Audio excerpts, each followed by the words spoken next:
UP के मऊ जिले में एक हैरान कर देने वाला मामला सामने आया है, जहां जिला कारागार में स्वास्थ्य जांच में 5 कैदियों के एचआईवी से संक्रमित पाए जाने से हड़कंप मच गया। जैसे जैसे जांच रिपोर्ट आ रही है, वैसे वैसे एचआईवी से संक्रमित जेल में बंदी मरीजों की संख्या बढ़ती जा रही है। इसके साथ ही जेल में एचआईवी संक्रमित कैदियों की कुल संख्या अभी 11 हो गई है। मऊ जिले के मुख्य चिकित्सा अधिकारी डॉक्टर राहुल सिंह ने बताया कि जेल कि एचआईवी पॉजिटिव 11 बंदियों का कार्ड बना है, जिनका इलाज चल रहा है। उन्हें नियमित रूप से दवाइयां दी जा रही हैं।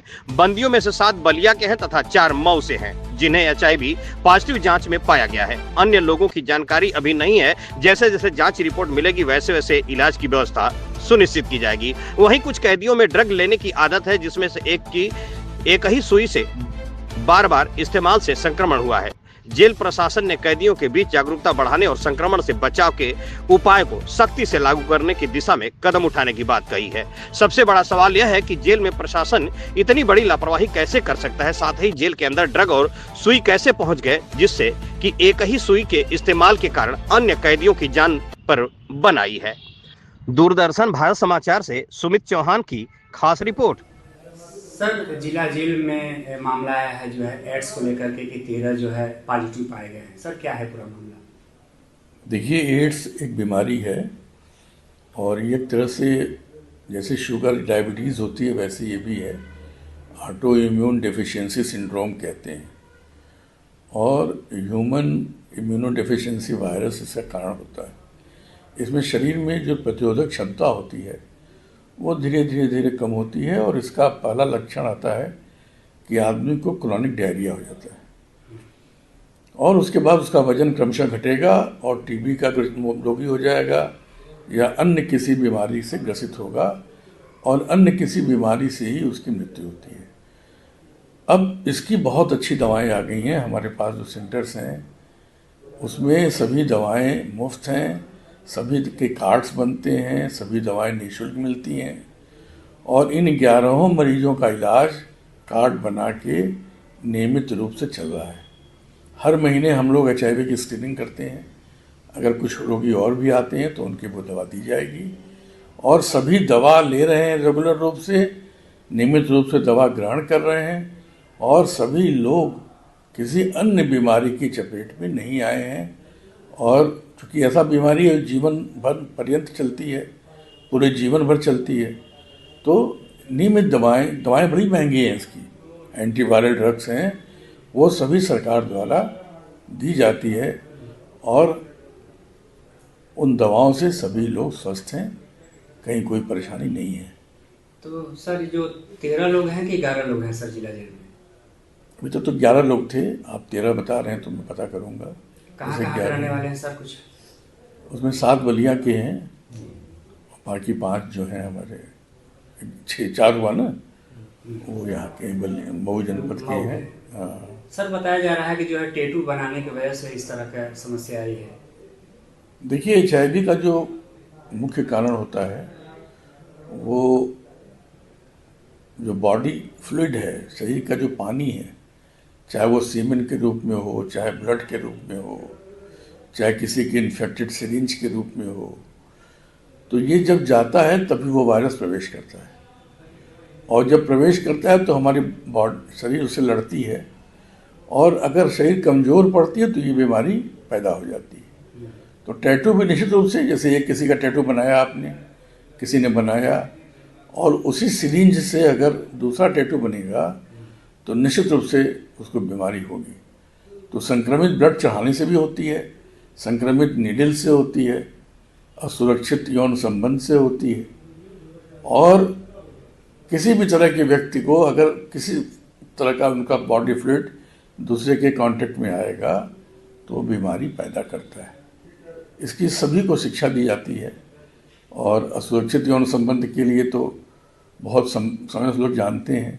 हम लोग कंडोम का इस्तेमाल कर रहे हैं, कंडोम बॉक्सेस हर जगह लगाए गए हैं और हम लोग लगातार मीटिंग्स भी करते हैं जो फीमेल सेक्स वर्कर्स हैं उनके साथ कि आप हमेशा अपने जो टेनेंट्स हैं उनके साथ अगर रहना है तो कंडोम का यूज़ करें, उसके बिना असुरक्षित यौन संबंध कहीं भी ना हो जिससे कि रोग का प्रचार प्रसार न होने पाए। तो सर जेल में जितने लोग पॉजिटिव पाए गए हैं सभी का इलाज चल रहा है? सभी का इलाज चल रहा है, सभी के कार्ड बने हैं, सभी को नियमित दवा मिल रही है और सभी लोग स्वस्थ हैं, ठीक है। आप लोगों का मैं स्वागत करता हूं कि आप लोग एक ऐसे बिंदु पे हमसे बात करने आए हैं जिसका समाज में जिसकी वस्तु स्थिति अवश्य जानी चाहिए ताकि लोग सतर्क हो सकें। प्रकरण ये था कि हमारे जेल में हमेशा की भांति बंदियों की रेगुलर टेस्टिंग होती रहती, मेडिकल टेस्टिंग। उसके अंतर्गत कुछ बंदी पॉजिटिव मिले और पहले भी बराबर मिलते रहे। ये कोई नई बात नहीं है जेल के लिए। जेल में कारागार मुख्यालय द्वारा और शासन द्वारा स्पष्ट निर्देश है कि जेल में आने वाले सभी बंदियों की HIV और तमाम जो सिफिलिस, सेक्सुअली ट्रांसमिटेड डिजीज जो भी हैं, इन सब के दृष्टिगत इनकी जांच कराई जाए और यदि कोई इस तरह की बात आती है तो उसका प्रॉपर उपचार कराया जाए। ये हमें पहले से ही निर्देश है, उसी के अंतर्गत हम कराते रहते हैं। हमारे लिए ये कोई एक नया इस बार का ऐसा नहीं है कि ये नया तरह से कहा गया और ये जो है ये पॉजिटिव बंदी मिल गई।